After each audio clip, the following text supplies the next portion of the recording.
Assalamualaikum warahmatullahi wabarakatuh.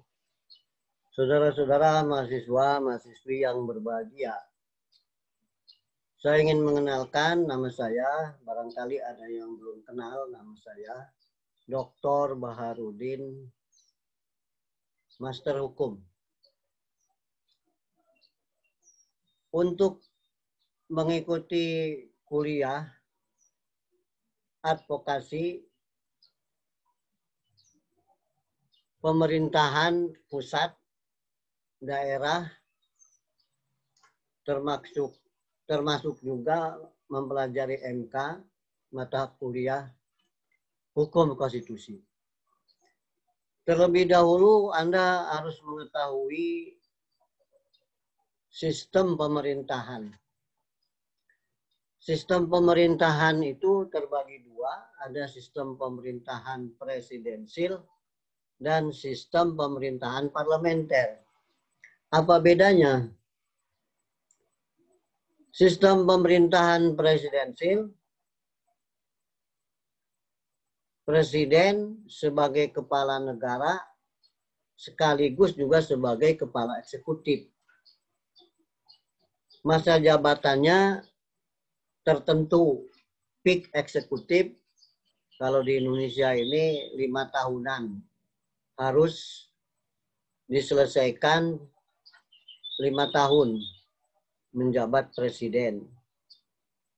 Tapi jika ada dalam keadaan sakit atau mengundurkan diri, itu nanti akan diganti oleh wakilnya.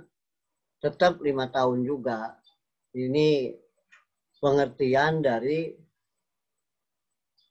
presidensil. Eksekutif dan legislatif itu sejajar.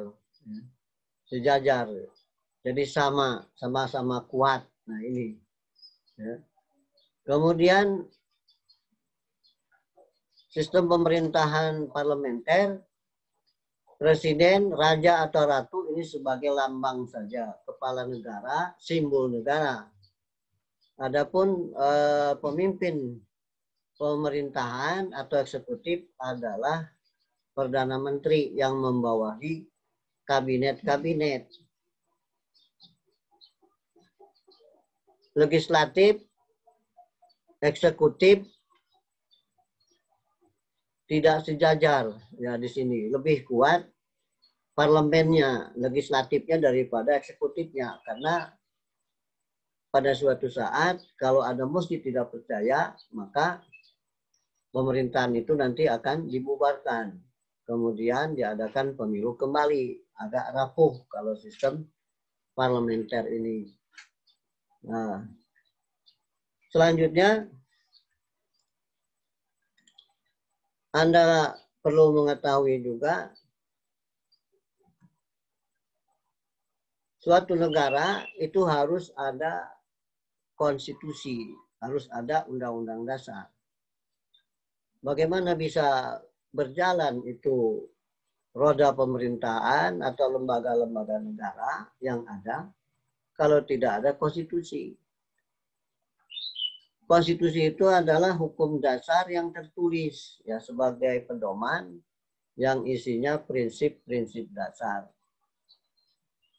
untuk membatasi kewenangan atau kekuasaan para penyelenggara negara dan masyarakat. Nah, ini tujuan daripada konstitusi. Ya.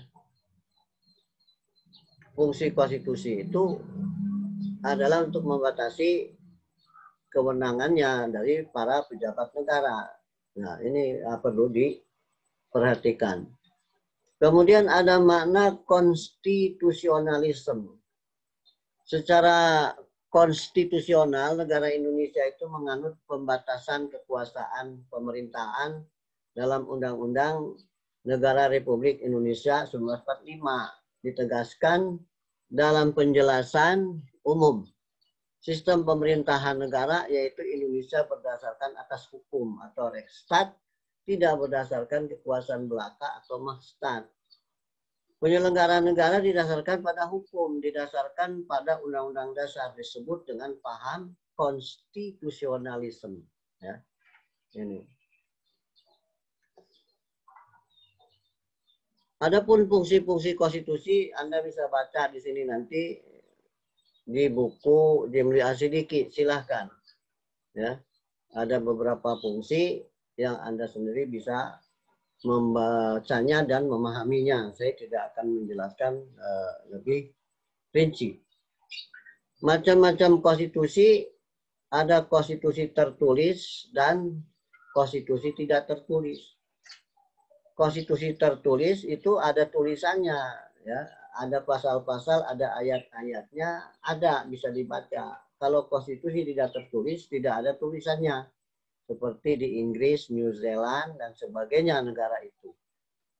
Written Constitution and no written Constitution. Yang kedua, konstitusi fleksibel dan konstitusi rigid.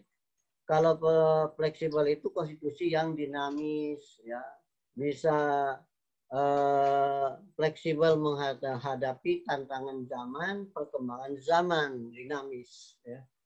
Konstitusi rigid, konstitusi yang kaku, yang sulit.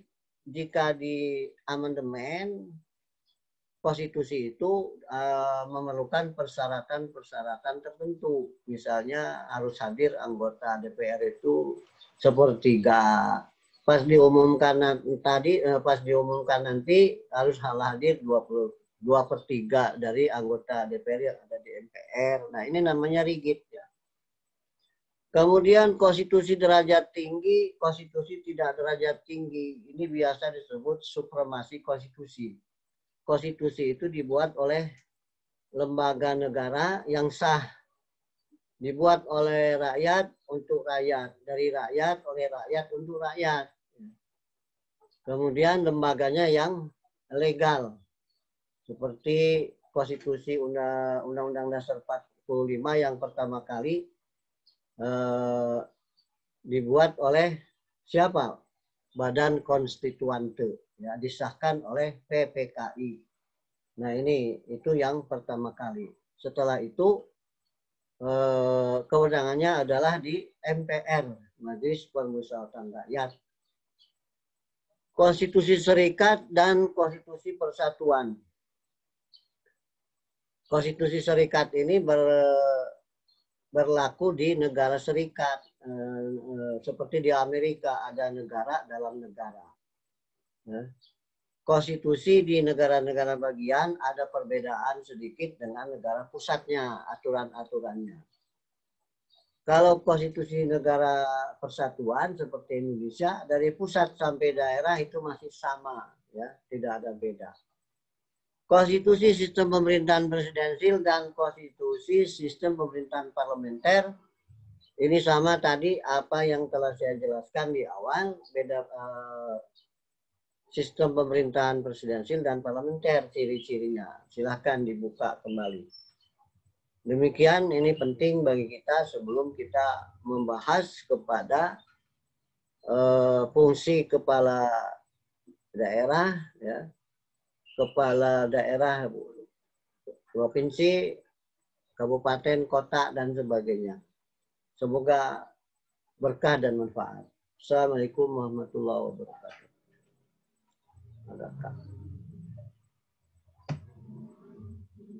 Agak kaku ya.